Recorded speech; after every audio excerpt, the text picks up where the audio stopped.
Bonjour tout le monde, ravi de vous retrouver pour l'émission du jeudi 24 juin 2021. Le Bitcoin et l'Ether, regardez, sont toujours sur à peu près les mêmes niveaux. On a effectivement ADA qui performe un peu plus que les autres. Si on regarde un petit peu le top 20, on voit qu'effectivement on a des performances assez neutres en ce moment. Le marché est en range, le marché ne fait pas grand chose. Malgré tout, aujourd'hui, c'est une vidéo consacrée au portefeuille fictif et on va aller regarder et analyser ces 10 crypto-monnaies. Alors quel est l'état de ce portefeuille fictif aujourd'hui? Regardez, c'était un portefeuille avec un investissement départ de 10 000 € que nous avions commencé ensemble au mois de novembre, lorsque le Bitcoin valait environ 12-13 000 $. Désormais, le portefeuille se situe aux alentours de 16 000 €. Donc c'est pas une performance énorme, on a déjà été au double lorsque le Bitcoin avait touché effectivement les 60 000 $. Mais on établit ici une stratégie moyen terme, c'est-à-dire que il n'y a encore aucune crypto qui ont été revendues sur ce portefeuille fictif, puisque j'estime, en tout cas sur la stratégie que j'ai appliquée sur ce portefeuille, que le bull run n'est pas encore terminé. Et vous le savez, j'ai fait de nombreuses vidéos qui parlent des cycles de temporalité que l'on peut observer sur les cryptos, qui appuie le fait effectivement que probablement on pourrait encore continuer à avoir des performances positives dans ce secteur. Et on est également allé voir ensemble plusieurs fois les indicateurs long terme qui simplement matérialisent un petit peu les différentes phases du Bitcoin.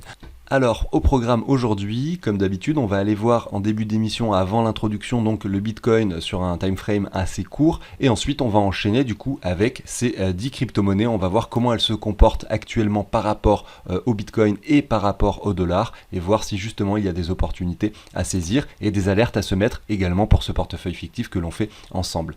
On commence ici avec un graphique très simple qui représente et qui matérialise le Bitcoin en daily. On voit sur le RSI que là, à partir de ce point-ci, on a commencé finalement à avoir une phase descendante. Donc c'était une alerte qui indiquait que le mouvement était prêt à ralentir. Ça a été le cas avec ce crash. On avait le doute à cet endroit-là, effectivement, qu'on s'appuie sur cette trendline pour continuer à pousser. Effectivement, on aurait continué à avoir cette position bullish sur le Bitcoin. Ça n'a pas été le cas. Vous voyez cette trendline, donc c'est un canal qui est dessiné par les points hauts qui sont matérialisés ici et les points bas qui sont matérialisés ici. Également l'ancien sommet à cet endroit-là qui avait été touché au mois de janvier 2021 aux alentours des 40 000 $.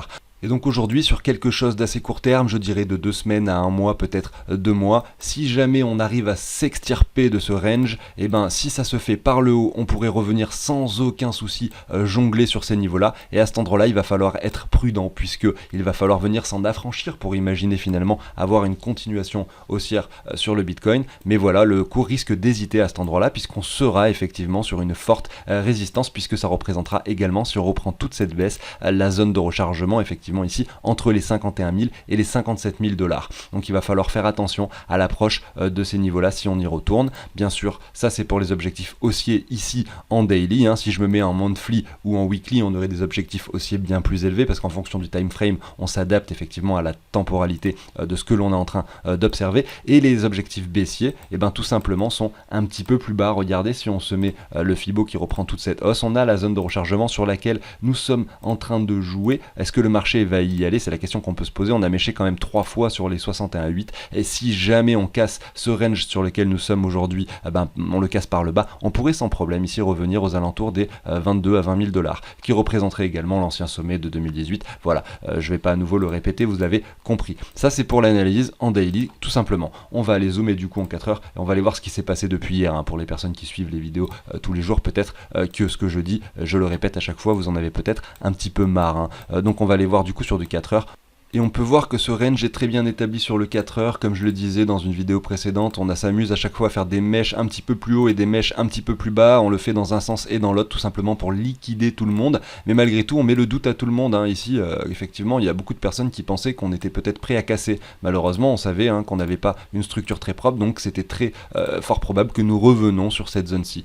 C'est chose qui a été faite aujourd'hui. On n'établit même pas un double bottom, on fait un nouveau plus bas. Donc effectivement, c'est assez bearish pour le Bitcoin, ce genre de figure. Si jamais on remonte, on pourrait estimer qu'effectivement à l'approche de cette zone de rechargement maintenant qui se situe ici entre les 36 et les 38 000 $, le cours pourrait hésiter. Et si jamais on avait vraiment beaucoup de vendeurs qui se matérialisent à cet endroit-là, on pourrait sans problème venir décider ce M et aller chercher des cours bien plus bas. Après, est-ce que ça va se produire? Rien n'est bien si sûr, puisque j'ai l'impression que le marché aime aller liquider tout le monde dans un sens et dans l'autre, et qu'il n'y a pas encore de décisions qui sont prises sur ce qui pourrait se produire intérêt, ce qu'il va se produire par la suite sur le Bitcoin. Donc ici, qu'est-ce qui s'est passé depuis hier ou avant-hier, par rapport aux vidéos précédentes que j'ai fait? Nous étions sur ce petit bottom, nous avions fait cette petite mèche de liquidation qui a simplement dû faire sortir beaucoup de personnes des contrats dérivés sur les marchés, et derrière on commence, donc si on va même aller jeter un œil aux 1 heure, on commence à dessiner quelque chose d'intéressant, et on va voir si justement on a matérialisé une structure qui pourrait se représenter ici en 1 heure. Et bien si on reprend le bottom ici qui a été atteint sur cette mèche de liquidation avec le top ici, on voit qu'on est revenu tester les 38,2 de Fibo pour ensuite rebondir et avoir un mouvement qui est quand même, qui semble assez fort et qui semble assez bullish à cet endroit-là. Est-ce qu'on va réussir à percer ce niveau par le haut? Ça a l'air d'être le cas ici en 1 heure. Si jamais on clôture un petit peu au-dessus, je ne serais pas étonné qu'on ne revienne pas chercher la zone de rechargement tout de suite. Effectivement, parce que quand on a des fortes liquidations comme c'est le cas ici, généralement le marché ne reteste pas forcément cette zone de rechargement. Je vais vous donner un exemple pour que ce soit un petit peu marrant. On va aller voir ce qui s'était passé ici lors du crash Covid de 2020. Le Bitcoin avait touché les 3800$. Tout simplement, et derrière regardez ce qui s'est passé. On a eu une bougie tellement forte et tellement puissante, il y a tellement de personnes qui se sont fait liquider ici, il y a tellement de personnes qui ont perdu de l'argent et qui ont probablement des gens qui ont cru à la mort du Bitcoin et qui ont revendu les Bitcoins dès que ça a commencé à remonter sur ces niveaux-là, et bien il y a probablement énormément d'acheteurs aussi qui sont entrés dans la partie, probablement des gens avec beaucoup d'argent et qui n'ont pas permis aux personnes finalement de recharger dans les zones de rechargement comme son nom l'indique. Par exemple, ici vous voyez que si on reprend les hausses qui sont situées, vous voyez on a touché les 38,2, là on a touché les 23,6, là ici on a touché les 23,6, même pas les 38,2, et ensuite on a poussé directement, vous voyez il n'y a pas eu d'arrêt, c'est comme ça qu'est matérialisé un réel bull run, c'est quand il n'y a pas d'arrêt plus bas que les 38,2. Donc je retourne sur le cours du Bitcoin actuel et le graphique 1 heure. Là on n'est pas sur le même time frame, je vous montrais tout à l'heure un graphique en daily, donc c'est pas la même chose, on n'a pas les mêmes objectifs non plus, mais tout simplement pour vous dire qu'il est possible que l'on revienne pas dans cette zone de rechargement et que le marché continue à pousser à cet endroit là pour continuer à ranger entre ces deux bornes ici, à voir justement si le marché ne serait pas prêt là désormais à aller pousser entre les 36 et les 38 000$. Je dérive sur l'order flow et je constate ici directement, ça fait un petit moment que j'avais pas regardé, qu'on a quelque chose de très très intéressant. Déjà on peut voir que les volumes ont vachement augmenté sur le Bitcoin, donc c'est-à-dire que beaucoup de gens ont trouvé de l'intérêt à échanger du Bitcoin sur ces niveaux-là. On observe également ici sur le funding rate que nous avons une phase vraiment descendante à cet endroit-là. Alors je crois que ça va encore me le faire en gris, effectivement on ne voit rien, je vais le mettre en jaune. On a vraiment une phase descendante, c'est-à-dire que beaucoup de gens sur ces niveaux-là sont en train de vendre du Bitcoin, et ces personnes-là, vous voyez, on voit qu'il y a beaucoup de personnes qui vendent, puisque là, c'est le nombre de Bitcoin qui sont entrés en position sur les contrats dérivés de Binance, donc énormément de personnes actuellement sur les contrats dérivés sont en train de vendre. Et en général, ce que l'on observe de façon assez précise, regardez, on va le matérialiser ici, là, on avait un funding rate positif, ce qui voulait dire que beaucoup de personnes étaient en train d'acheter du Bitcoin, on avait un open interest qui grimpait également, et derrière, il y a eu cette purge. Donc généralement le marché va à l'inverse de ce que les gens font, bien sûr, surtout dans ce genre de contexte. On parle de contrats dérivés, on parle de plateformes où les gens peuvent simplement trader sur des contrats dérivés. Donc là on parle pas forcément de grosses entreprises qui décident d'acheter des bacs de Bitcoin ou des choses comme ça. C'est plus du trading de particuliers. C'est pour ça qu'on dit souvent que ces personnes-là ont tendance à perdre sur les marchés, en tout cas 90% d'entre eux. Et donc généralement, également ici, regardez, on peut le constater à nouveau, c'est que quand nous avons touché cette espèce de sommet à cet endroit-là, nous avions un funding rate positif, donc beaucoup de personnes étaient en train d'acheter du Bitcoin à cet endroit-là. Regardez, on a aussi un open interest qui était sur une sorte de top à cet endroit-là, et là on a liquidé du monde, et pendant toute cette baisse, on voit que de nombreuses personnes sont encore entrées à l'achat. Donc ça, c'était pas bullish. On voit que là, les personnes, on avait un open interest qui montait et un funding rate positif. Donc pendant cette baisse, il y a des personnes qui étaient encore en train d'acheter du Bitcoin parce qu'ils pensaient effectivement que c'était peut-être un petit crash qui allait s'arrêter, parce que quand on a vécu tout ça, cette hausse pendant si longtemps, pendant des mois et des mois, effectivement dès qu'on a des chutes comme celle-ci, on se dit c'est l'opportunité d'acheter, le Bitcoin descend encore de 5 000$, c'est encore l'opportunité d'acheter, et puis au final, si ça se passe comme ça, généralement c'est que ça va continuer à crash. Et c'est pour ça que là, cette fois-ci, on arrive enfin sur une stabilisation, on arrive sur un marché, regardez ici, où beaucoup de personnes, donc l'open interest à cet endroit-là a énormément chuté, donc beaucoup de personnes se sont fait liquider sur ces bougies-là. Cette bougie de liquidation qui est descendue jusqu'aux 28 300$ a fait très mal aux personnes qui étaient en position sur les contrats dérivés, en tout cas sur Binance. Ici je suis sur la plateforme Binance. Aujourd'hui on voit que l'open interest continue, donc commence à reprendre de la valeur, et vous voyez, on a l'impression que les personnes sont en train cette fois-ci de vendre le marché. Donc on pourrait estimer dans un premier temps que si l'open interest continue à grimper, ce qui a l'air d'être le cas, et le funding rate continue à descendre, ce qui a l'air également d'être le cas, beaucoup de personnes ici pensent, ça veut dire que beaucoup de personnes sont convaincues que le Bitcoin va continuer à crash. Et du coup, il pourrait se passer l'inverse, c'est-à-dire peut-être un Bitcoin qui revient sur le niveau des 50 000 dont on a parlé tout à l'heure. Ceci dit, ça reste à mitiger, parce que si jamais par exemple le Bitcoin revient à 45 000 et que tout le monde change d'avis à ce moment-là, c'est-à-dire que tout le monde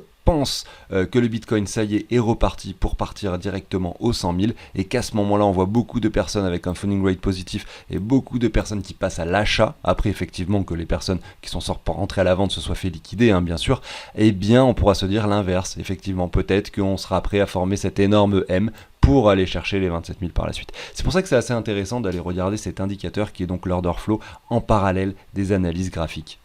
Alors je parle beaucoup, je ne vois pas le temps passer, on est déjà à 10 minutes, donc je vous passe directement la petite intro. Au passage, n'hésitez pas à vous abonner si le contenu vous plaît, et on va continuer directement avec l'analyse des 10 crypto-monnaies dont je vous ai parlé du portefeuille fictif.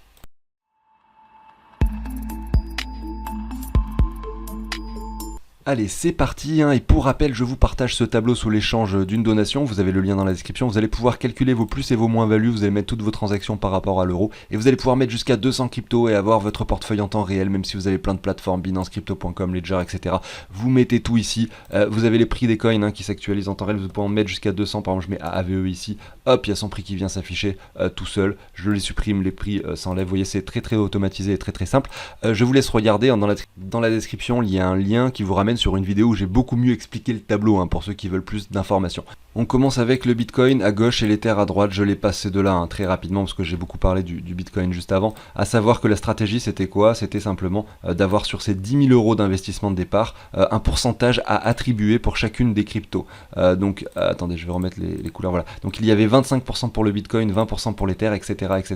Donc 25% de 10 000, ça fait 2500 € à investir sur le Bitcoin, sur les 10 000, etc. Et ces 25%, je les ai divisés en 4 paliers. Sur les 4 paliers, il y en a déjà 2 qui se sont déclenchés. Et j'ai fait la même chose pour les autres crypto-monnaies. Ici, si on retourne sur le graphique, on voit à gauche le Bitcoin, on voit qu'il y a donc les 2 achats qui se sont déclenchés, se sont effectués également avant, donc c'est plutôt positif puisqu'on a vu un Bitcoin performer, ce qui a pu bénéficier à ce portefeuille. Malgré tout, si jamais il décide de redescendre à ce niveau-là, nous avons gardé la liquidité pour effectuer le 3e palier.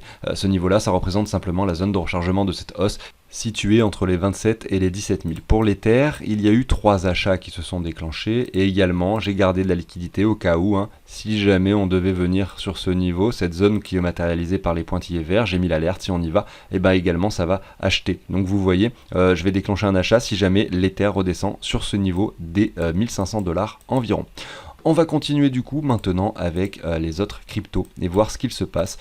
On commence par le XRP par rapport au Bitcoin. On voit que nous étions dans cette phase baissière depuis 2018 et on voit que c'est un actif qui n'a pas encore énormément performé par rapport au Bitcoin. Il a un potentiel de hausse très intéressant si jamais ça devait arriver. Il est bien d'en avoir, je pense, pour diversifier puisque ça reste un actif très puissant avec du potentiel. Et regardez, cette zone de rechargement qui se situe plus haut pourrait être atteint. Les 4 achats se sont déclenchés pour le portefeuille fictif et on suivra ça justement. On arrive à visualiser ici en weekly que les niveaux actuels sont pertinents. On a cette trendline ici, regardez qu'on est venu casser par le haut et qu'on est en train de retester actuellement. Donc voilà, on reste, je pense, sur une zone assez intéressante pour les personnes qui souhaiteraient investir sur cet actif. On va aller le voir un petit peu par rapport au dollar, ça peut en intéresser certains d'entre vous éventuellement. On voit ici donc que nous étions en novembre, donc le Bitcoin avait performé énormément, le Ripple pas trop, il avait fait ce petit aller-retour pour finalement enfin performer et toucher quasiment les 2 $, sachant que son plus haut niveau jamais atteint, matérialisé ici par les 3,30 $, et derrière on a ce retracement tout simplement qui intervient.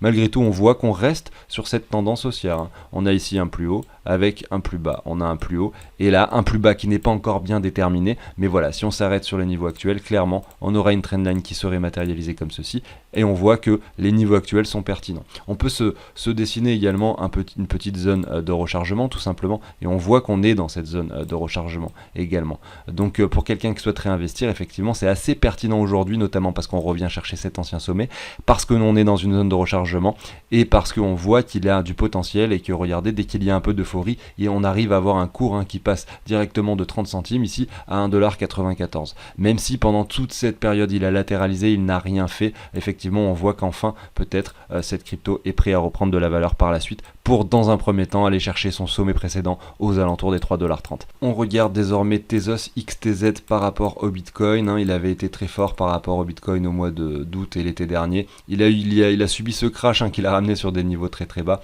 il latéralise à nouveau, donc clairement est-ce qu'on n'est pas sur un bon niveau, c'est la question qu'on peut se poser. On va aller voir un peu le graphique ce qu'il donne sur quelque chose de plus court terme, on va essayer d'analyser ça différemment aujourd'hui, peut-être sur des graphiques un peu plus court terme. Regardez, on reprend cette hausse, si vous voyez, on est également dans la zone de rechargement, on a fait un petit pic baissier quasiment au 85,4 de Fibo. Si jamais sur le 4 heures on commence à visualiser des W et des choses qui nous indique effectivement que cet actif est prêt à grimper, on le dira sur la chaîne et on verra effectivement que pourquoi pas, ça pourrait être des bons niveaux. À savoir que quand on regarde d'un clin d'œil ceci, si c'est un actif que vous souhaitez avoir, les niveaux actuels sont plus pertinents qu'à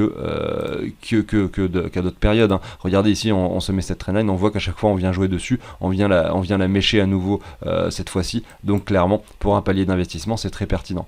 Si on la regarde par rapport au dollar, on voit qu'on a plutôt quelque chose qui était en tendance haussière, malgré tout on voit qu'il y a un retracement, mais on vient pas s'affranchir de cette trendline par le bas, pas pour l'instant en tout cas. Est-ce que ça va arriver, j'en sais rien, mais c'est pareil, on le visualise ici en un clin d'œil que le niveau actuel reste un bon niveau pour investir pour quelqu'un qui l'aurait pas fait au préalable, et qui souhaiterait le faire, parce que pareil, nous sommes dans cette zone de rechargement, nous sommes sur la trendline, c'est assez visuel. Je continue avec le Litecoin qui est en tendance baissière depuis très longtemps par rapport au Bitcoin, qui malgré tout avait fait cette jolie poussée pour derrière venir s'affranchir de cette trendline et venir la réintégrer par la suite. La chose qui est intéressante de faire, c'est de se mettre ici en daily, de tout simplement dézoomer un petit peu et aller se mettre par exemple cette trendline qui pourrait par exemple reprendre les cours comme ceci. Vous voyez, on est venu mécher une fois, deux fois, ici on ne l'a pas touché, 3 fois, 4 fois, et regardez, on est en train de jongler dessus, donc on pourrait se mettre cette trendline intermédiaire, à voir si justement ça serait assez pertinent, si jamais enfin le Litecoin décidait de ne pas faire de nouveau plus bas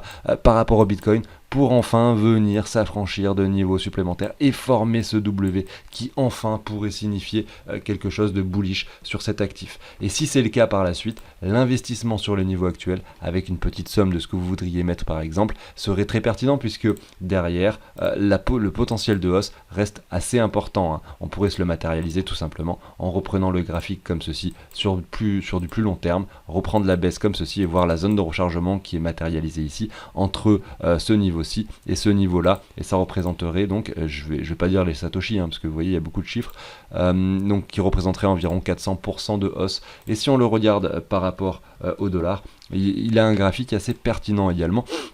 Tout simplement, regardez, c'est assez propre, on a cet énorme W qui s'est fait sur du très long terme, on est venu casser par le haut, faire un nouveau sommet pour finalement venir retester, regardez cet ancien point, cette neckline de ce W. Donc là, clairement, selon moi, c'est un niveau pertinent. Je dis pas qu'on va pas aller plus bas, mais un Litecoin à 133$ aujourd'hui, je pense que c'est un bon prix. Vous avez probablement l'impression que j'essaye de vous vendre des cryptos parce que tout est intéressant aujourd'hui, mais en fait c'est plus ou moins le cas, tout est assez corrélé. En ce moment on est sur des niveaux où il me semble intéressant d'investir. Quand c'est le moment de revendre, il y a certaines cryptos des fois qui performent et pas d'autres, et quand il y a des cryptos qui performent et qu'on est sur des niveaux de vente, je vous le dis, et je vous l'avais dit par exemple sur le IGLD et probablement sur Polkadot également, lorsque nous avions atteint ce sommet. Regardez, si on prend un Fibo comme ceci, il y a les 161,8 ici, et j'avais dit à cet endroit là que nous étions sur un bon niveau de vente parce que nous avions touché une target intéressante, pas forcément pour tout revendre, mais pour récupérer son investissement de départ. C'était un niveau très pertinent, notamment pour ceux qui avaient pu en acquérir ici, ils avaient déjà 400% de gains, vous voyez. Donc là aujourd'hui, qu'est-ce qui s'est passé? Moi j'avais mis une alerte sur le DOT de Polkadot, et cette alerte s'est déclenchée pour le portefeuille fictif. Vous voyez, je mets pas d'alerte sur les tokens précédents parce que j'avais déjà effectué les 4 achats. Ça va pas être le cas pour les tokens suivants, donc on va voir qu'il y aura potentiellement des alertes qui seront dessinées dessus. Donc là le DOT, on va aller voir sur le portefeuille fictif, on a eu l'occasion d'en acheter 2 fois. Donc là c'est le 3e achat qui s'est déclenché. Nous avions mis l'alerte, alors on va aller regarder sur les vidéos précédentes. Donc je suis sur l'émission de vendredi dernier, hein. Vous voyez l'alerte était dessinée ici en pointillé orange et nous sommes donc j'avais raté le coche lors de cette petite purge et je l'avais mis à nouveau à cet endroit là parce que je m'étais dit finalement que sur un graphique je pense un peu plus court terme, on arrivera mieux à le visualiser, que les 61.8 étaient un niveau pertinent et donc j'avais remis une alerte sur les 61.8 je pense sur ce niveau là. On va aller voir un petit peu, on va organiser l'achat directement sur le portefeuille. Alors je mets les alertes par rapport au Bitcoin et je déclenche l'achat avec des euros, je simule ça comme ça. Donc c'était le 21 juin à 23h45. Si je regarde le graphique du DOT par rapport à l'euro, du coup le 21 juin, donc là je suis le 22, le 21 à peu près à cette heure-ci, vous voyez, c'était à peu près à 13,30$ sur les mêmes niveaux qu'actuellement. Vous pourriez aller sur le graphique et zoomer, je l'ai fait tout à l'heure si vous voulez. Et donc voilà, j'avais une simulation donc du DOT, je voulais en acheter 4 fois à hauteur de 6% de 10 000, donc 600 € pour le DOT de consacré pour le Polkadot sur 4 achats, donc 150 € par achat, et c'est pour ça que j'ai simulé un achat de 150 € avec ce prix-là, ça fait 11,27 DOT achetés. Je l'ajoute sur mon tableau, donc je rajoute 11,27 et je supprime sur la quantité d'euros, j'enlève à nouveau 150 €. Et voilà, mon portefeuille du coup est à jour et c'est rétabli avec l'achat des DOT. Je continue du coup avec la suite. Et pour revenir à l'analyse du DOT, cet achat était pertinent selon moi parce que ça représente également l'ancien sommet qui se trouve par ici. On pourrait sans problème revenir dans cette zone de rechargement, pourquoi pas pousser un petit peu plus bas, mais c'est pas grave, j'ai mon 3e achat ici qui est déclenché. Et si jamais on vient former une structure avec un W confirmé, je déclencherai probablement le 4e achat sur la poussée qui pourrait intervenir par la suite. On regarde maintenant XMR Monero, tous les achats se sont déclenchés puisqu'il a été assez bearish, on a fait un nouveau bottom comme le Litecoin. On voit qu'on a eu cette petite phase haussière qui l'a amené sur un niveau assez intéressant également par rapport du coup au dollar, mais malgré tout on voit que par rapport au Bitcoin il n'y a encore rien qui nous indique que cette crypto est prêt à performer, et si c'est le cas on voit qu'il y a du potentiel beaucoup plus que sur d'autres qui ont déjà performé. On va le regarder un petit peu par rapport au dollar. Donc on voit ici clairement que le niveau actuel reste pertinent puisque c'est la zone des 61.8 qui est touchée sur ces mèches. On voit ceci dit, contrairement au Litecoin qui également a une configuration à peu près similaire avec un joli W qui s'est formé, contrairement au Litecoin on n'est pas encore revenu tester la neckline qui se situe aux alentours des 120$. On reste sur un prix assez élevé sur le Monero XMR. Donc c'est vrai que c'est une affaire à suivre. Si on zoome un petit peu, qu'est-ce qu'on observe? On voit qu'effectivement cet actif reste assez bullish, on fait pas forcément de nouveaux plus bas ici, on pourrait effectivement transformer ça par quelque chose d'haussier. En tout cas pour quelqu'un qui souhaiterait investir, c'est moins pertinent que sur le Litecoin puisqu'on n'a pas retesté la neckline, mais malgré tout on a quand même cette baisse qui a ramené le cours au 61.8, ça fait quand même une baisse par rapport au sommet ici de 57%, c'est pas rien. Et regardez, on avait dépassé de peu l'ancien sommet par rapport au dollar sur Monero, et on a encore du potentiel, on l'a vu par rapport au Bitcoin, on a encore un potentiel énorme sur cet actif s'il devait être encore plus bullish par la suite. J'enchaîne ici avec IGLD, regardez, j'avais mon alerte qui était positionnée ici en orange, on n'est pas venu la toucher, mais alors ça s'est pas joué à grand chose, on le visualise ici, je l'avais mis pile poil au milieu de cette zone de rechargement, on pourrait l'atteindre prochainement, c'est pour ça que je vais la laisser.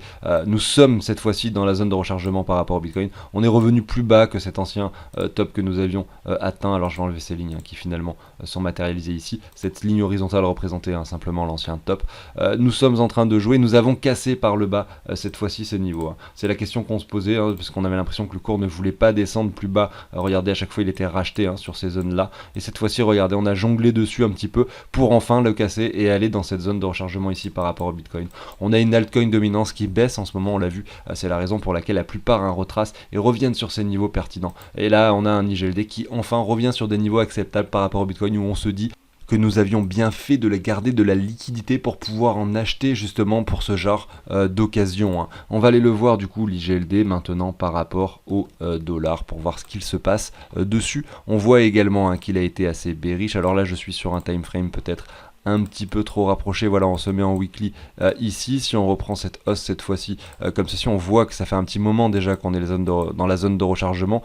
Maintenant qu'on l'a atteinte également par rapport au Bitcoin, peut-être que cet actif pourra être prêt à reprendre de la valeur. Malgré tout, c'est très très tôt pour le dire, parce qu'aujourd'hui on reste sur des bougies rouges. Il va falloir être patient et attendre de voir ce qui se construit pour voir si effectivement ce niveau des 78,6 et qui est donc le bas de cette zone de rechargement fera et jouera son rôle de support. Mais ça c'est vraiment suffisamment tôt pour le dire. Si on commence à voir et identifier des choses intéressantes, on en parlera sur la chaîne et je vous dirai qu'il y aura des opportunités.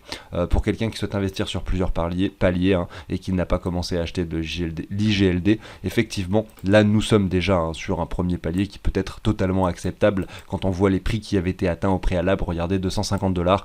Alors je sais pas ici s'il y a des personnes qui me suivent depuis quand même longtemps, mais il est vrai que souvent j'avais parlé sur IGLD, notamment pendant cette hausse, il y avait eu les opportunités d'achat qu'on avait pu saisir ici ensemble au mois de novembre et décembre, clairement quand l'IGLD valait encore $10, je m'en rappelle, et derrière il y avait eu cette hausse et j'avais prévenu donc les personnes en disant que il fallait au moins récupérer son investissement de départ sur des niveaux pertinents. Alors c'était par rapport au Bitcoin que j'avais fait ça, effectivement. Là il n'y a pas de sens par rapport au dollar, il a été beaucoup trop bullish, mais par rapport au Bitcoin, lorsque nous avions touché ce top, j'ai pas envie d'y retourner. Nous étions pile poil sur les niveaux des 161,8 de Fibo et j'avais dit attention, c'est peut-être un bon niveau pour commencer à prendre des profits et surtout récupérer l'argent que l'on a investi.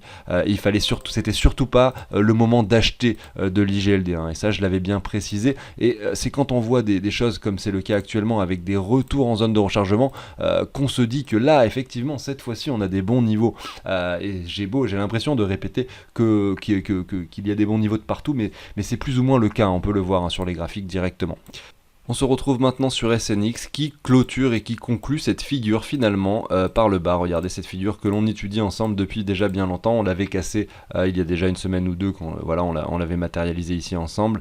Et désormais on vient chercher cette fois-ci, ça y est, cet ancien top à nouveau. On effectue un double bottom ici. Est-ce que ça va faire jouer un rôle de support ou pas? C'est la question qu'on peut se poser. Si jamais c'est pas le cas et qu'on a un SNX qui revient plus bas que ce niveau précédent, effectivement on pourra se dire que là on peut avoir une crypto qui met beaucoup plus de temps à se reprendre. Malgré tout, on pourrait sans problème imaginer dans un premier temps un retour sur cette ligne et donc on aurait ce triangle rectangle qui serait matérialisé cette fois-ci et non plus un triangle qui était matérialisé en une sorte de vous voyez comme ceci. On aurait plus quelque chose qui serait dessiné comme ceci et là ça serait assez bearish pour cet actif. Si jamais on venait à cet endroit-là sans le casser par le haut et qu'on retrace à nouveau, on aurait cette chance sur 10 de casser ce triangle par le bas et d'avoir un SNX qui reste, on va dire, un petit peu en dehors du marché pendant quelques temps. On suivra ça bien sûr sur la chaîne, mais en tout cas c'est fait partie du jeu. On essaye d'acheter plusieurs actifs pour diversifier ce portefeuille fictif. Donc ici il y en avait 10, parmi les 10 il y en a qui vont fonctionner et d'autres moins, et c'est comme ça que ça fonctionne, on peut pas savoir, on n'a pas de boule de cristal, on sait pas lesquels vont marcher et lesquels marcheront moins bien. On va aller voir du coup Ocean. Donc Ocean, qu'est-ce qu'on a? On a un marché, regardez ici. Donc je suis en weekly, là nous étions en août 2020, il y a eu ce crash. On a encore un token qui n'a pas énormément performé. On a ce M qui fait peur à tout le monde. Est-ce que justement si on le confirme, on serait prêt à revenir sur les niveaux précédents et repartir de zéro? Oui, si on le confirme, c'est ce qui pourrait se passer. Mais personnellement, je n'y crois pas. Je pense toujours que c'est un projet qui a du potentiel. Donc à voir si justement cette zone-ci peut pas faire office de support pour transformer cette figure comme ceci en quelque chose qui pourrait devenir bullish par la suite. Il y a déjà les 4 achats qui se sont déclenchés sur la chaîne pour cet actif et on a beau avoir un marché comme on le visualise ici très bearish, et bien on a toujours un portefeuille qui se porte bien puisque on a des actifs qui ont quand même performé de façon assez énorme ces derniers mois. Regardez, nous étions ici en avril, en mai, en septembre, en novembre, donc nous sommes à peu près sur les mêmes niveaux que lorsque nous avions pu en acquérir au début sur la chaîne. Il y a d'autres actifs effectivement pour lesquels c'est pas le cas et qui ont encore des niveaux bien plus intéressants, d'où la raison pour laquelle ce portefeuille se porte bien. Mais voilà, quand on regarde ça, on a un CNX, donc un Ocean XI, excusez-moi, qui se situe à 43 centimes après avoir touché les 1,90$. Donc vous voyez, pendant cette euphorie sur les cryptos, quand le Bitcoin a touché des sommets et que donc les altcoins ensuite ont explosé, eh bien il y a eu une sorte de bulle qui fait que beaucoup de personnes sont entrées à l'achat parce qu'ils spéculaient sur les actifs et derrière forcément ça punit. Ça veut pas dire que c'est la fin du bull run, ça veut simplement dire que quand on a des gros marchés haussiers et que ça pousse très très fort, très très vite, généralement derrière ça retrace et il faut pas en être surpris parce que c'est comme ça que ça se passe sur les marchés en général. On va regarder maintenant UOS. UOS ici par rapport au Bitcoin, pareil, c'est un projet que j'aime beaucoup, qui concerne les jeux vidéo, sur lequel j'avais investi également assez tôt. Regardez, nous étions ici en janvier 2021, il avait touché un niveau très très bas par rapport au Bitcoin. Tout le monde avait peur que ce token ne fonctionne pas, et derrière, enfin, il a commencé à performer, et désormais il commence à dessiner un W qui est confirmé ici depuis la semaine dernière. Donc c'est un actif qui se porte plutôt bien. Je pense qu'on pourrait le visualiser également par rapport au dollar. Regardez, on a un actif qui depuis le mois de janvier, donc septembre 2020, décembre, janvier 2021, on avait ce joli W qui commençait à se former par rapport au dollar, cette confirmation, et là l'explosion haussière qui amène le cours et qui le transforme de 16 dollars, de 16 centimes, excusez-moi, à 70 centimes, pour ensuite retracer tout ce mouvement et enfin venir chercher cet ancien top ici à cet endroit-là, et derrière on continue à voir quelque chose d'assez haussier. À voir si justement à l'avenir ce projet marchera. En tout cas, je l'ai dans le portefeuille pour diversifier.